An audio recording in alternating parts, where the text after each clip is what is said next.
I'm Corbett Wall with DV Auction, here with your feeder flash for Monday, June the 13th, brought to you in part by Joplin Regional Stockyards. Looking at about 5,000 head for the regular Monday feeder cattle auction coming up. Hard to say if we can gain more ground on these Monday sales. They gained a lot of ground last week, but that market got progressively higher last week, so should be an awful good market there in Joplin and your other high volume Monday sales. Look at Joplin's schedule. They got several dates you need to be getting ready for. They've got the value added calf special coming up on June 23rd on a Thursday. Those are hot sales. Then they're having that summer yearling special in conjunction with the regular Monday sale on June the 27th. That's always a big sale for yearlings. And then do not forget the Primetime Livestock Big Bang video that's going to be over at Quapaw, Oklahoma at the Downstream Casino on July the 7th. I'm going to be there taking internet bids. That's always a big sale there. They're expecting the biggest one ever. They're figuring at least 30,000 and mostly be all green grass yearlings there. They're hoping for more. They'd like to hit 40,000 head, and that is a big sale. All the big buyers will be there. You need to call one of your agents and get your cattle consigned to that sale.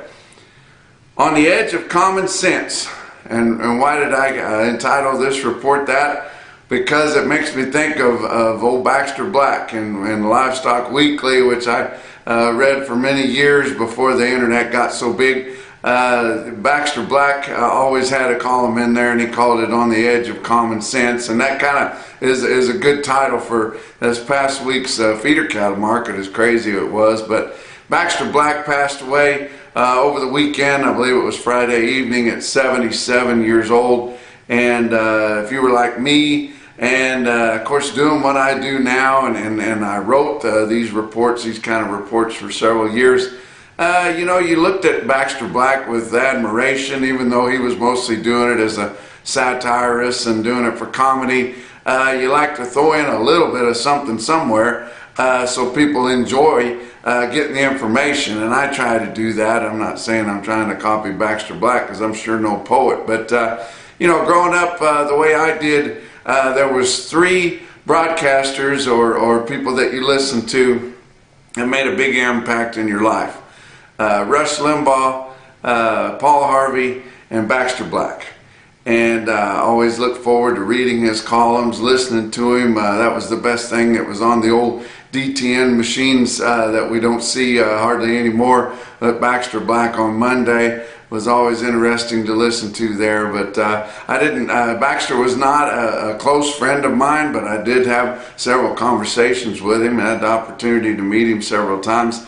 I had auctioneered an event that he had spoke at one time, and I got to visit with him, and then I had gave a presentation at the same event that he was working one time, and so did get to meet him, but I wouldn't say by any stretch of the imagination we were friends, but I did admire him and always will.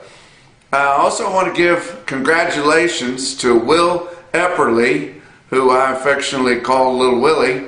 He was the champion of the World Livestock Auctioneer Championship held by LMA over the weekend. Will's from Dunlap, Iowa. He sells for the Shaban family there in Dunlap, Iowa, and sometimes over in West Point, Nebraska too, I believe. But Will's been doing that for several years. He's still a young fellow, but he was crowned the World Livestock Auctioneer Champion for this year.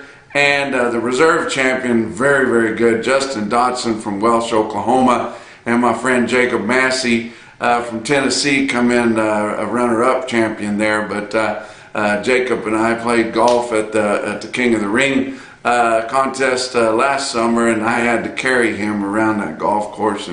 And he's not a very big guy, but he did get heavy out there in that hot sun.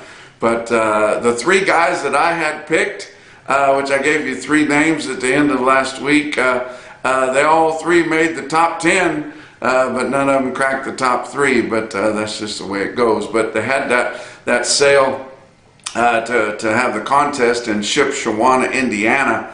Shipshewana auction there, and just watching that sale. Of course, they had them chopped up in small groups. The only loads they sold was off kind of a board sale sheet there. But we saw fat cattle, beef fat cattle, colored cattle, bringing over 150, some of them up to 155. We saw your cows, and they had a lot of good grain-fed dairy cows there, bringing in the one teens. Pretty easy. That's a hell of a cow market, and this cow market just jumped on its ear late in the week. Cows were up over $10 higher a lot of places this past week, and they sure showed it at Shipshewana, which that's always a good market whenever you have a big auctioneer contest there.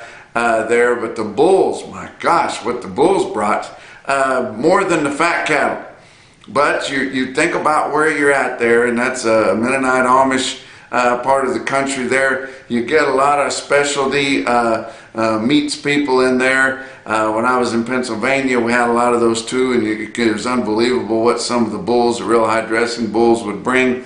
We called them bologna bulls back in those days. I'm not sure what they call them around there, but probably something similar. But a lot of specialty meat markets there that will come in there and push on those bulls and push some of your big cow bull buyers off of those. But Chuck Bradley, the past champion, a good buddy of mine there, he sold those feeder cattle, those loads off the board sheet there. He also sold a buffalo for $4,000 by the head, which I thought was interesting. But a lot of things to talk about over the weekend. But for last week's market, kind of a summary, we got a new perspective on our supply situation.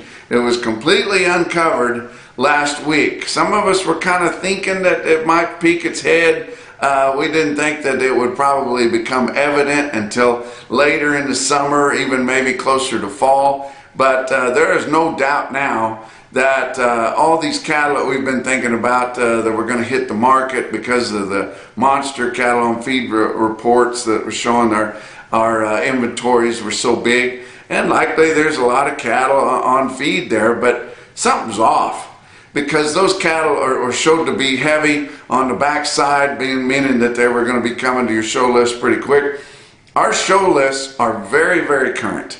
The cattle that your feedlots are ready to sell, and they believe them to be ready, and as high as feed is right now and our other inputs, why would they wait? But our show lists are very current, even green, in the northern plains in the Midwest.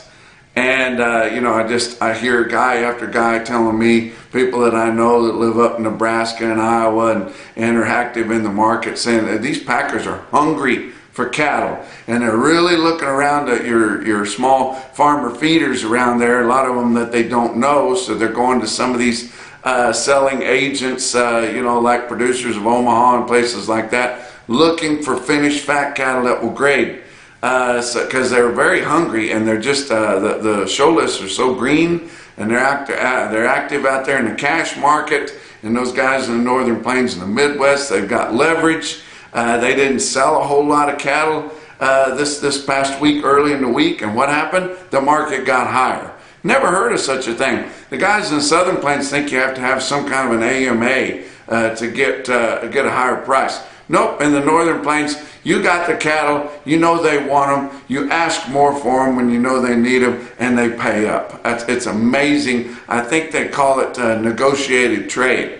And we're losing that in the southern plains. We're trying to get this Cattle Price Discovery and Transparency Act pushed through. I believe it'll easily get through, which we're looking forward to that in the Senate. We've still got work to do in the House of Representatives. Just so many big outfits fighting it tooth and nail. Texas Cattle Feeders, Kansas Livestock Association, National Corporate Beef Association, fighting it with every bit that they have, and likely using a lot of your checkoff dollars to fight it. But if that's not pitiful, if you guys are interested in hearing more about that, I'm going to be putting on a presentation in Ogallala, Nebraska tomorrow, here Tuesday the 14th. It's an evening event there, sponsored by your local affiliate of Nebraska Cattlemen's Association, and looking forward to going up there. I hope we have a decent turnout for that. But we're going to be spending a lot of time, going to be talking about the condition of the cattle market, but spending a lot of time on the Cattle Price Discovery and Transparency Act. And if you guys are in the area, you're interested in hearing about that, please come out and see us in Ogallala, Nebraska on Tuesday evening here tomorrow. But heat is becoming an issue. I mean hot. Down here in the Texas Panhandle, it was close to 110 this weekend, and my air conditioner went out. And can't get it fixed until Monday morning here. But my gosh, it's been miserable. But you know, and everything is high. Of course, it costs a lot to heat and cool your home anymore. It costs over $5 a gallon national average to fill up your gas tank. Of course, we know how high diesel is. It's starting to hit everybody. I mean, people that consider themselves pretty well off are starting to bitch about the price now. They're not just rolling in there and you know, pumping the gas until it goes off and not even looking anymore. Everybody's looking. It's affecting everybody. It's affecting the lower middle class and the lower earners the most. It's affecting what they're buying in the grocery store. It's affecting your box beef cutout values. We saw a little rally in them here the last 2 or 3 weeks, but it's not a giant one, and it's not going up to levels that we thought they might do, and it's starting to hit a ceiling already, and we haven't even got to Father's Day, 4th of July, and all that. So it's definitely making a difference on everything, but we just hope we get some relief on the cost of things here going forward. But let's talk about your board for last week. Your cattle board, June live cattle futures, Monday was down 77, Tuesday was up 90, Wednesday up 310, Thursday up 22 cents, and Friday down 85, with June live cattle futures ending the week at 136.20. That's a $4.32 discount to the most recent weighted average in your 5-area feeding region. $4.32 discount in your spot futures contract there, and we're right here at halfway through the mark of June. That's ridiculous. It won't keep up anymore. But the way that contract is set up, it always comes down if it's at a premium, because guys can you know, deliver those cattle. But it doesn't work on the bottom side, and everybody that's hedged up loves it. But it keeps our market under wraps, keeps us from reaching you know, a market point or market position, as we're just always under pressure from that damn live cattle futures. August contract also at 136.20. Your June was up 260 for the week. Your August ended at the same exact price, 136.20, up 235. August feeder cattle, Monday was down $1.90. We thought, oh no, they're going to take everything that we gained last week off, but no, it started back up the ladder. Tuesday up 47, Wednesday up 320, Thursday up 37 cents, and then Friday took back $1.55 as it was lower. But August feeder cattle contracts ended the week at 174.47, up 60 cents still for the week, with grains sharply higher. So that shows a lot of muscle right there. September contracts were down a quarter at the end of the week at 176.05. Talk about your grains. Corn ended regular trading session on Friday at 773.25. That was up 46.25 for the week. Beans 1745.5, up 47.75 cents. Kansas City hard red winter wheat ended regular session at the end of last week at 1162.5, up 41.5 cents. Your fat cattle trade, up through Thursday, we had sold 60,900 head, less than last week, less than the same week a year ago. Not for the lack of trying, but packers simply couldn't find as many cattle as they wanted. They gave the highest prices at the end of the week again. They bid up, especially in the northern plains and the Midwest. They improved their bids and paid up for good grading cattle when they could find them. There's just not that many out there, guys. We are green. Packers are hungry. The market's going to be steady or quite a bit higher this week also, if guys will just use their head and know that they are in the driver's seat. We are in a seller's market right now.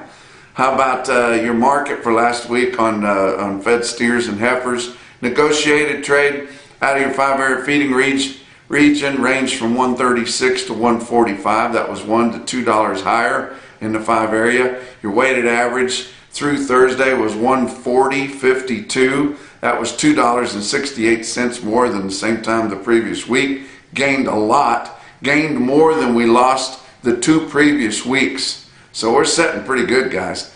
Your dress sales last week in the 5 area negotiated was 224 to 230. That was $4 to $5 higher. Your weighted average on dress steers up through Thursday last week was 226.02, up $4.29 compared to the same time a week ago. Had some trade on Friday, especially in Kansas. Kansas had not sold hardly anything up through Thursday, and then Friday finally sold some cattle. But I tell you what, these packers are going to be short bought this week and next week. They haven't been buying very many cattle, and no more than they bought. They're doubtful they're going to have very many for the 2 to 4 week delivery period. In fact, cattle that they bought the last few weeks for 2 to 4 week delivery, they ended up pulling early because they are so hungry for cattle. Colorado didn't have any sales on Friday. They sold 2,400 head is all negotiated trade last week. Is that ridiculous? And people don't want to do anything to try to preserve that negotiated trade.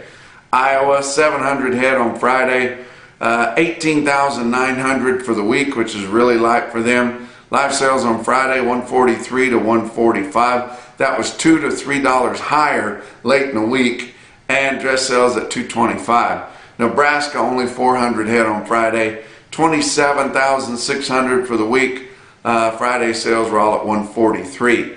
Kansas, they hadn't even sold 1,000 head through Thursday of last week. Then on Friday they sell 9,000, still less than 11,000 for the week. Live sales in Kansas on Friday, mostly 137, which is $2 higher than the previous week. 137 to 140, a little bit of 140. Texas even sold some cattle on Friday, 1,200 head, 12,600 head for the week in Texas. That is a huge movement in Texas. They said that to have a robust trade, you need almost 10,000. Rarely do we get that, and we had 12,600 last week. You think they aren't hungry for cattle? I thought the AMAs took care of everything, but there's just not enough feedlots in Texas that have cattle in loose hands. Whenever we're in a seller's market like this, it helps out the few guys that still sell cash cattle. But we just, as a year's time, we just don't have enough of it to have any leverage. But last week, we'd sold some cattle a buck higher earlier in the week at 136. Late in the week, it was 137. That's pretty impressive. Box beef cutout values, weighted average on all of last week's sales. Choice cuts 271.03. That was up $3.82 from the weighted average of the previous week. And late week sales on Friday afternoon were just a pinch higher than that at 271.32. So still gaining on there. Now selects, not as friendly. We're starting to see that choice select spread widen quite a bit. Weighted average on all of last week's select sales last week, 249.71, up only 41 cents. And your late week sales on Friday afternoon on selects were lower than that quite a bit at 248.89. So a choice select spread of $21.32. Very meek reporting of your spot sales on box beef cutouts of only 546 loads of cuts, grinds, and trims. Slaughter, very impressive.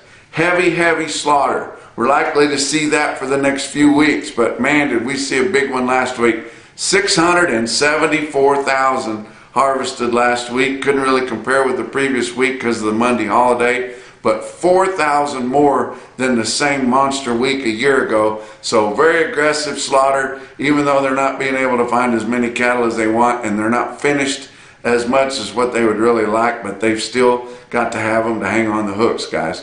Let's talk about your feeder cattle market, your real-time index on DV auction. Late in the week, ending the week at 161.36. That gained $4.19 through the week last week. Your RTI gained $11.35 in 2 weeks. Now, you can't get that done on a fed cattle market with very little leverage and light trade. But when you have competitive auctions, yeah, it can happen just like that. It was nothing last week to have markets $10 higher than the previous week. Like I said, an average price, a 7-day moving average, RTI gained 11.35 in 2 weeks. Cash feeders last week, $5 to $10 higher on all classes. Light calves were lightly tested, just not a lot of those moving right now, but all your feeder cattle classes, sure, $5 to $10 higher also. Give you some individual quotes around the circuit. How about South Coffeyville Stockyards in South Coffeyville, Oklahoma? Sold 3 colored cattle, which there's nothing wrong with, but they don't bring a big premium most of the time, but they sell a big swath of them. 516 head, South Coffeyville, Oklahoma Stockyards. 516 head, average 900 pounds at 155. Could have been a country deal. Don't forget, they're going to have that blue stem special video. South Coffeyville is going to be with DV Auction. I'm going to be going up there and taking the online bids for that sale, and that is going to be on July the 7th. Actually, July the 5th, excuse me. I think, yeah, July the 5th. The Big Bang is going to be the 7th over in Quapaw, which is not very far, but South Coffeyville Blue Stem special video is going to be the day after 4th of July, and then a couple days after that, the Big Bang. Some other individual quotes. How about Lake Cumberland Livestock Market in Somerset, Kentucky?